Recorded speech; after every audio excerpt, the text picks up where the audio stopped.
Forgive me, Father, for I have sinned.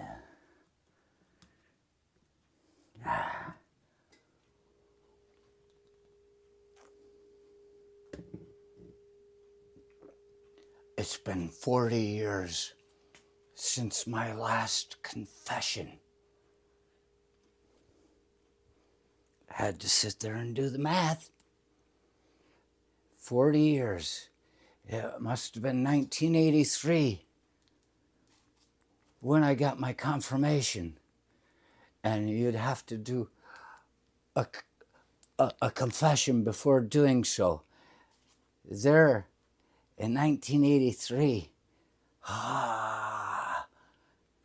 when I was just 13 years old, they make me decide who I'm going to be for the rest of my life. They get you young. Remember, the girls in that crowd are 13 also, and they said, this is who I am. So if that's what they say you are, that's what you get. But confession. I remember for First Communion, we had our first confession right before our first communion. You have to confess as a second grader. I was 5, 6 years old before you can get your first communion. And what sins have you committed?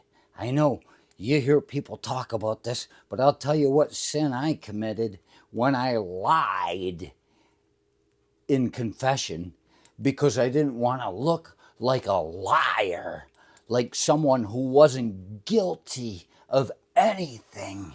I said, oh yeah, I tripped my brother and he fell and he dropped his peanut butter sandwich. That's my confession. Monsignor Kaminsky took my confession. He's the same one that kicked me out of the fucking church within another 4 to 6 years.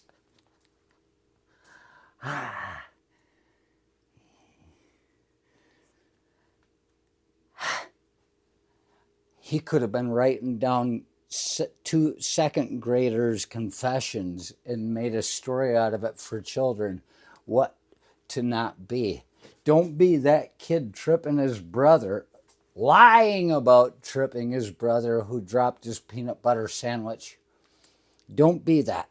But I think about it, and it has been 40 years since my last confession, and I've thought for many years about going into confession, grabbing them when I'm back in Gaylord and grabbing the priest and going in and saying, hey, it's been this long, and then going over all of my sins and covering them categorically under each of the 10 commandments.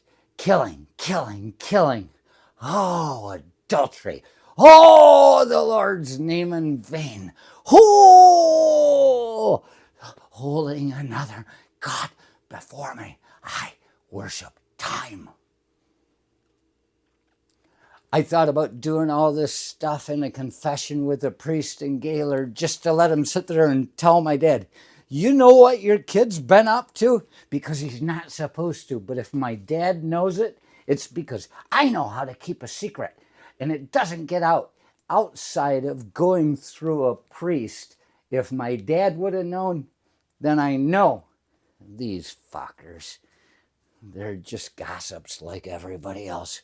They're not just gossips for God, they're gossips for realty. So I thought that I could go in and just cut down every goddamn 10 commandment, goddamnable 10 commandment I could find. And along the way, I was in Amsterdam at Notre Dame Cathedral the one day. I was on the steps and there was a priest standing there Why wouldn't he be? Where else has he got to be if he's in France? He better stay around the church. Otherwise, he's going to get caught whoring out and getting liquored up.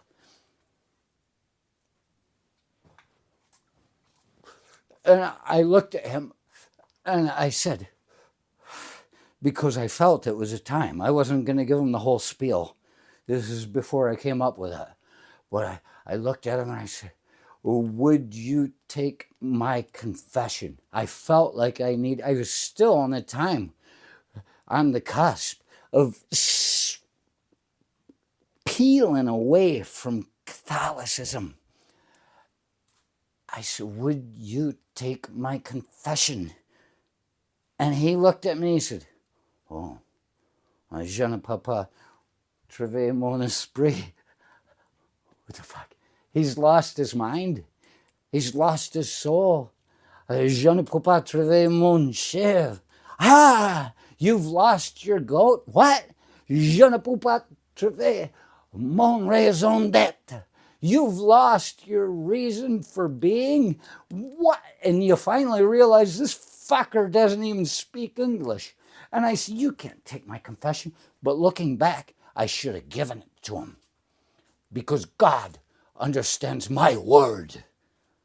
It didn't matter that he couldn't speak my language and that he'd lost himself standing there in a fucking tourist trap as a true believer, stuck there.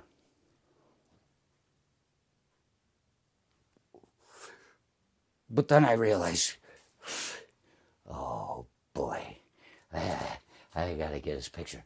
It doesn't have anything to do with any of this. But I realize what I need to do now is go into a confessional 40 years later and not tell the crimes that I've done, the sins that I've committed, but choose one commandment at a time and make up lies about it. Because that's the one thing I do not do, is bear false witness against my neighbor. He did it or he didn't. I think I did it, but I was drunk. I take the credit, the blame, I take everything. I protect the neighbors. But why not go into confessional and do that one about not coveting the neighbor's wife? Everybody does that. Adultery, everybody does that. Murder, steal, dishonoring your mother and father. But what about the one that says, they crack it up to be lying, but it's bearing false witness against one's neighbor? And why not just go in and tell lies about a bunch of people all day long in confession? It's screwing with people on a deeper level. They're like, I don't know whether this is right or wrong, but I hope God understands.